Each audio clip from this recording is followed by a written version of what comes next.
शेष थेरेपी राजा जी जय रायपुर तुरंत आराम। जय जिनेन्द्र, आपको अपने जैन शास्त्र और जो खाने का टाइमिंग है, जैन शास्त्र और जो खाने का टाइमिंग है वो कितना मिलता है, शुगर पेशेंट के लिए कितना वरदान है, उसके बारे में बताना चाह रहा हूँ। क्योंकि एक बायोलॉजिकल क्लॉक होती है ऑर्गन की, हर ऑर्गन शरीर का लीवर किडनी हार्ट उसका एक टाइम एक्टिवेशन टाइम होता है। इसलिए सुबह 7:30 बजे जो अपने नौकाशी का प्रावधान है उस समय अपना स्टमक सबसे ज़्यादा एक्टिव होता है और उस समय का खाया हुआ जो है वो अमृत के समान रहता है। इसलिए नाश्ता जो है महाराजा के जैसे करना चाहिए और उस समय जो आप खाते हैं क्योंकि उस समय एसिड निकला रहता है शरीर में। और एक मंजन जो आप लोग करते हैं उसको कोई भी कंपनी का मंजन हो उसको थोड़ी देर 5 मिनट मुंह में जरूर रखना चाहिए, क्योंकि हर कंपनी के मंजन में बैक्टीरिया मारने के लिए कुछ ना कुछ मिंट या कुछ सामान रहता है।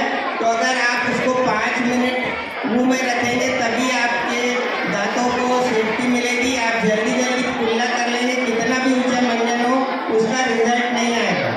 और जो जैन शास्त्र के हिसाब से खाने का नियम है, सुबह 7:30 बजे नौकाशी में आपको सबसे ज़्यादा खाना है।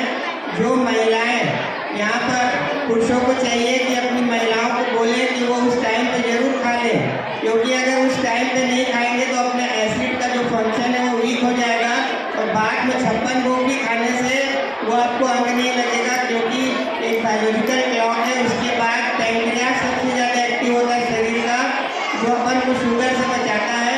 और शुगर पेशेंट के लिए भी ये वरदान है, अपना जो खाने का टाइमिंग है वो सुबह 9 बजे पैंक्रियास एक्टिव होता है, दोपहर में 12 बजे पैंक्रियास एक्टिव होता है और शाम को 4 साढ़े 4 बजे पैंक्रियास एक्टिव होता है।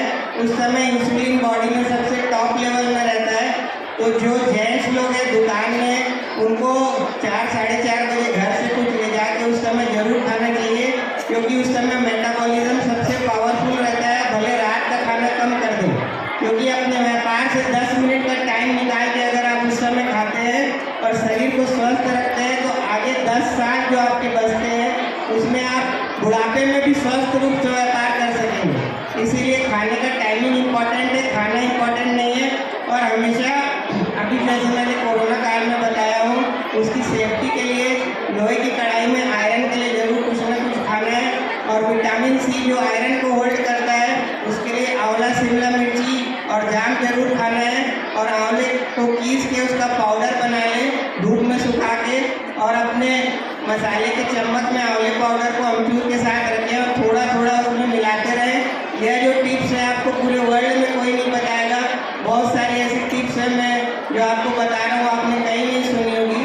और जब आप सुबह सो के उठते हैं तो अपने पैर के तलवे जो है या पैर है या उंगलियाँ हैं उसको जरूर मूवमेंट करके उठेंगे, ताकि ब्लड सर्कुलेशन उधर बढ़ जाए। उसके बाद आप पैर रखें। अगर आप तुरंत पैर रख के उठ जाएंगे तो पैर वीक हो जाएंगे धीरे धीरे कई सालों में। जो चीज़ें मैं बता रहा हूँ एक दिन में नहीं होती, धीरे धीरे वीक होता है शरीर। और मेरा जो मेन मोटो है, बचाव इलाज से बढ़ के। अपन सबसे पहले बचाव करें, ब्लड टेस्ट साल में जरूर कराएं। अभी कोरोना आने वाला है तो आप अपना ब्लड टेस्ट करा के जो विटामिन डी, B12 है उसकी कमी को पूर्ति कर लें, क्योंकि बाद में डॉक्टर लोग हॉस्पिटल में वही चीज़ को आपको देते हैं ताकि आपकी जो कमी है शरीर की, अमेरिकन विटामिन थेरेपी होती है। Every disease is cause by deficiency of vitamin, mineral, calcium. हर बीमारी में कोई ना कोई चीज़ की कमी होती है। तो आप ब्लड टेस्ट से और नेट में सर्च करके कि वो बीमारी किस विटामिन की कमी से होती है, आप हिंदी में भी आ जाता है। और अपने डॉक्टर से कंसल्ट करके और हॉस्पिटल में जब कोई पेशेंट रहता है तो उसको अगर आप उस विटामिन की पूर्ति करेंगे। और क्या नहीं खाना वो ज़्यादा इम्पोर्टेंट रहता है हॉस्पिटल में, क्योंकि कई बार अपन ऐसी अच्छी चीज़ें खिला देते हैं लेकिन वो किडनी रोगों के लिए वो ज़्यादा ज़रूरी नहीं है और ऑपोजिट हो जाता है। इसलिए ब्लड टेस्ट रिपोर्ट से आप हमारे डाइटिशियन से कंसल्ट करके ही भोजन खिलवाएं। और ये मत सोचें कि हम बहुत अच्छी चीज़ खिला रहे हैं, ये उसको फ़ायदा करेगी। जैसे किसी का पोटेशियम बढ़ा हुआ होगा और आप उसको ड्राई फ्रूट्स खिलाते जाएंगे या सूप खिलाते जाएंगे टमाटर का, तो वो और बढ़ जाएगा। इसलिए आप जो खाना खिलाते हैं, फूड ही सबसे ज़्यादा इम्पोर्टेंट होता है, वो आप वहाँ से कंसल्ट करके उनकी हेल्प कर सकते हैं। और जो एक मैं बहुत अच्छा एसिडिटी कम करने का उपाय मैं आपको तरीका बताया हूँ, जो आज तक आपको किसी ने नहीं बताया होगा। उपाय में एसिडिटी कम करने के लिए अपना थूक भी टकना चाहिए बार बार। थूक क्योंकि न्यूट्रल होता है तो एसिड को अल्कलाइन कर देता है। और हमेशा पोस्चर में ध्यान देना चाहिए। जब आप गाड़ी चलाते हैं, खाना बनाते हैं, रोटी बनाते हैं, इस तरीके से हल्का सा शोल्डर को पीछे करके ही कोई भी कार्य करें। ये शोल्डर में हल्का सा तनाव देके गाड़ी चलाएं पीछे की तरफ, क्योंकि रीढ़ की हड्डी अपना दूसरा ब्रेन होती है। और अगर आप आगे झुकेंगे ज़्यादा, आगे की एक्सरसाइज जिंदगी पर होती है, और अगर आप आगे झुक के कोई भी काम करेंगे तो रीढ़ की हड्डी में प्रेशर पड़ेगा और जितने ऑर्गन्स है उनकी ब्लड सप्लाई वीक हो जाएगी। इसीलिए हमेशा पोस्चर में ध्यान दें और पीछे की एक्सरसाइज ज़्यादा करें। और एक नमक के बारे में जो अपने समाज में बहुत ज़्यादा प्रचलित है, नमकीन, इसके बारे में बहुत ही ज़्यादा आपको महत्वपूर्ण बात बता रहा हूँ कि नमकीन जो है वो राजस्थान का खाना था।